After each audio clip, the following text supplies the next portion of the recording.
Welcome to the third tutorial on the playlist How to Use Easy Worship. Previously in our videos, we went through the title bar and the menu bar. Now we'll be dealing with the items found in this icon menu bar. Should we say an icon menu bar? So this is an icon, an icon, an icon. So we have the new icon which functions as the same as the option new when we went to file. So we can also click here and select a new schedule and make a new schedule, a new song, a new presentation, and a new song from song select.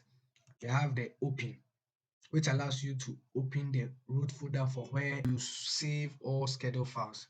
So by default, our schedule files are saved at the C uses public documents, soft touch, easy worship, and Kwabena Center, which is the profile I'm using, resources and schedules. The schedule files they appear here, so we can click on browse to select another schedule file and open from the side.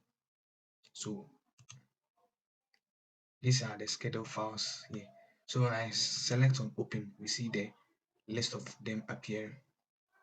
We have save, which allows you to maybe when I take out one, when you click on this save icon, we save our schedule file.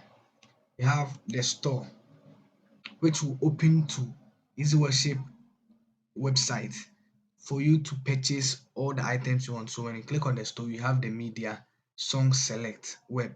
Currently, I'm not connected to the internet, so we wouldn't see how their interface, their website interface looks like. And we have the web, the same as when we want to go to the store. And we have remote. You see, for the remote, when we connect, we have some MIDI controls configured. When we have them configured, we can remotely operate Easy Worship from another end. That's how this remote works. And this icon is for go live. So when we click on go live, we go live with the selected file. So when I select a file from the schedule, there's no need for me to come this side and click on live. And we will do more discussions in upcoming videos on some basic tips when we are projecting in Easy Worship. That was just by the way though. So when you click on or select any item from the schedule, you just click on go live and you go live with it. You can select any song from this side, go live, and it applies to all items. So a quotation, I click on go live, then I move.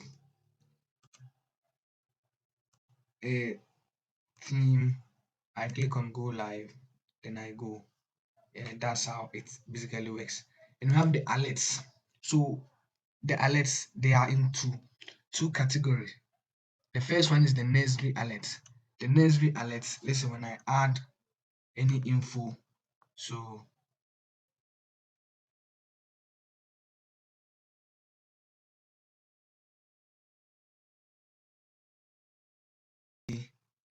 it is static. This nursery alert is static. So this nursery alert is static. I can decide to remove it. And this is a message alert. So the message alert, let's say welcome alert. When I select the welcome and it views, you see how it goes. This is the welcome, this is the message alert. So the nursery alert is static, but the welcome alert scrolls from the right edge of the screen to the left edge of the screen. And in the alerts, for the message alert, when you click on this drop, a list of alerts, a list of alerts to be selected from. But we can add a simple message alert. That one you don't give it a name, just a simple alert, but we can create an or edit an alert template. So we want to add keep alert.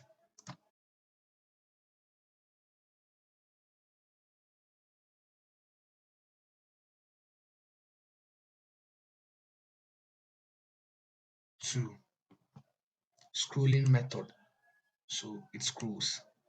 So you can select a display method here, whether scroll when needed, scrolling, static. So I select and click on OK. So see the alert is here, then I click on use. So when I click on use and close, we see it displayed here. And this is used to hide alerts. This is used to set priority, and this is for the next. So let's say when I'm on this one, this alert, the first alert here, welcome, I can click on next, and you see after this alert is played, we move on to the following alert, and priority is used to set as the main alert to scroll when we open our alert menu. So this is our priority alert. Can click on hide to hide the alert. And on the logo, let's select an image here. The logo can be a video or an image. So most of the times I want an image. So let's take this. So I right click, use as logo background, and it's set. So when I click on logo, you see this image file is selected. So this is the logo. So let's say we are projecting, and I'll show you in upcoming tutorial videos on some tips when it comes to projection. And the black, it blackens our screen, and the clear takes off the text. And this is live. So when we connect to our projector, we click on live, and our output shows on the second screen. That is the connected screen, whether being a projector or a TV screen. Thank you guys for watching this tutorial, and don't forget to subscribe, like, and comment.